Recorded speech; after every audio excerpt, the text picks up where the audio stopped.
दोस्तों एक ऐसा कीट जो अपने ऊपर ऊन की परत बना देता है, पौधों के ऊपर आता है तो ऐसा लगता है कि बर्फ गिर गई। और ये बहुत परेशान बागवान भाइयों को करता है और खूब स्प्रेज भी करते हैं, लेकिन कंट्रोल कर पाना बड़ा टफ होता है। आपने ठीक सोचा, हम आज बात करने वाले हैं वुली एप्पल एफिड की। यहाँ मेरे सामने पौधे की इस शूट के ऊपर वुली एप्पल एफिड है। ये आप देखें, वुली एप्पल एफिड, ये एफिड है और इसको वुली इसलिए कहा जाता है कि ये जो है एक ऊन जैसी कुछ चीज़ ये निकालता है। ये आप देखें, ये वूल, ये ऊन, ये जो है अपने शरीर से एक ऐसा पदार्थ निकालता है जो कि ये ऊन जैसा बन जाता है ये।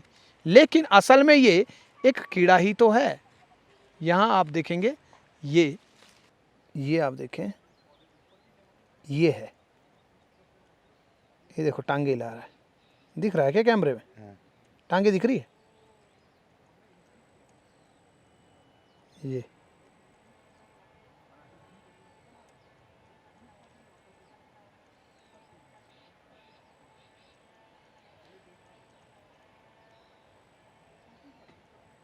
तो ये जो है एक ऊन जैसी चीज इसके शरीर से निकलती है, बाहर निकलती है, और यही इसको प्रोटेक्ट भी करती है।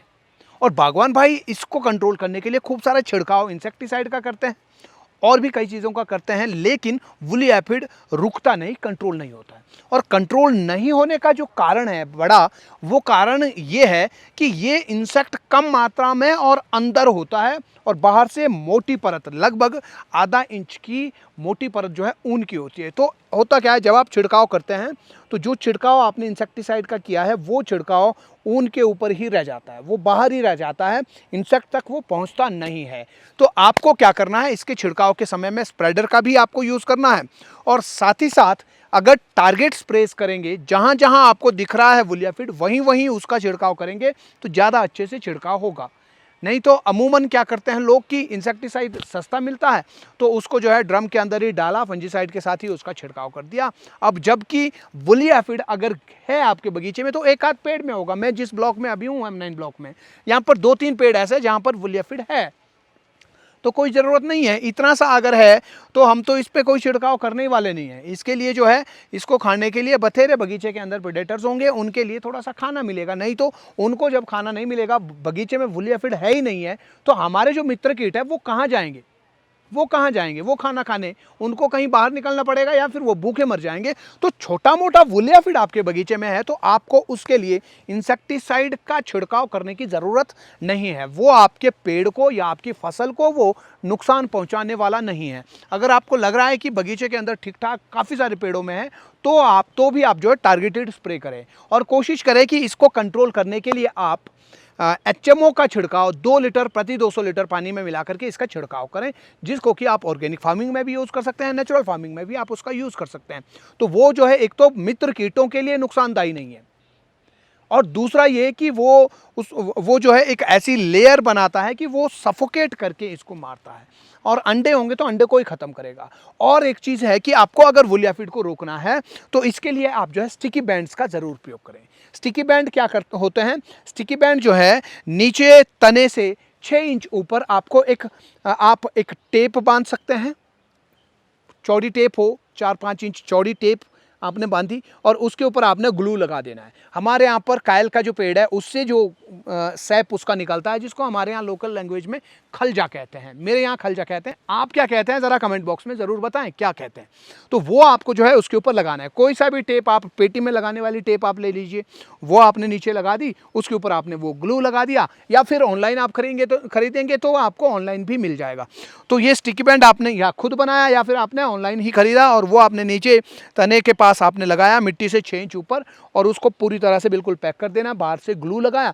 सर्दियों में ये वुली एफिड जो है, ये जो इंसेक्ट जो है, ये नीचे उतरता है, नीचे ज़मीन में सर्दियों में रहता है, और वहीं अपनी पॉपुलेशन भी बढ़ाता है। फिर जो है और बर्ड ब्रेकिंग के समय में और ऊपर को निकलना शुरू होता है। तो नीचे स्टिकी बैंड होगा तो ऊपर से जब वो आएगा वो उस ग्लू में चिपक जाएगा। तो इससे क्या होगा कि अगले साल कम से कम वुली एफिड की समस्या आपके बगीचे में नहीं होगी। तो ये एक बात आप नोट कर ले, खर्चीला काम भी नहीं है, सस्ता काम है। टेप अपने घर में बथेरी पड़ी होती है, ग्लू आप जा करके वो लिसा जो है, जंगल में गए, थोड़ा सा लिसा ले आए इकट्ठा करके, और उसमें वो लगा करके उसको आप ऐसा कर सकते हैं। तो आप एचएमओ का प्रयोग कर सकते हैं सर्दियों में 4 लीटर प्रति 200 लीटर पानी में मिला करके, और जब पत्ते आए हुए हों पौधों के ऊपर तो 2 लीटर ही आपको करना है। तो 2 लीटर 200 लीटर पानी में मिला करके उसका छिड़काव, और इसमें आप नीम ऑयल का भी मिक्स कर सकते हैं, नीम ऑयल भी आप इसमें मिला सकते हैं 500 ml, अगर 3000 ppm नीम ऑयल अगर है तो। 3000 ppm नीम ऑयल किससे कहते हैं, इसके लिए जो है कोई और वीडियो आपको दिखेगा यूट्यूब चैनल के ऊपर ही। आप चैनल को ज़रूर सब्सक्राइब करें ताकि इससे रिलेटेड जो भी वीडियोज़ होंगी मॉडर्न एप्पल फार्मिंग के रिलेटेड, वो सारी वीडियोज़ आप तक पहुंचती रहे, आपको उसकी नोटिफिकेशंस आती रहें। तो आप नीम ऑयल को मिक्स कर सकते हैं एचएमओ के अंदर में, या नीम ऑयल का अलग से भी अकेले भी छिड़काव आप कर सकते हैं, ताकि वुली एप्पल एफिड को आप जो है कंट्रोल कर पाएँ अगर बगीचे के अंदर वो ज़्यादा बड़ा हुआ है। मैं तो ये कहूँगा कि आप अगर इंसेक्टिसाइड से परहेज़ करते हैं तो आपके बगीचे में मित्र कीटों की संख्या इतनी बढ़ जाएगी 2-3 सालों के अंदर, आपको कीटनाशक का छिड़काव करना ही नहीं है, ज़रूरत ही आपको नहीं पड़ेगी। चाहे माइट है, माइट आपके बगीचे में नहीं दिखेगा। मुझे खुद 2013 से हमने ऑर्गेनिक फार्मिंग शुरू की है, आज 2023 है, 10 साल हो गए हैं। आपकी कसम, हम माइट को चेक तक नहीं करते हैं बगीचे में, ज़रूरत ही नहीं है, ज़रूरत ही नहीं है माइट को चेक करने की, पता है होता ही नहीं है, और ना ही इतने सालों में हमने माइट देखा है, ना हम उसको चेक करते हैं। लेकिन कन्वेंशनल फार्मर्स को हर साल हर महीने माइट चेक करना होता है।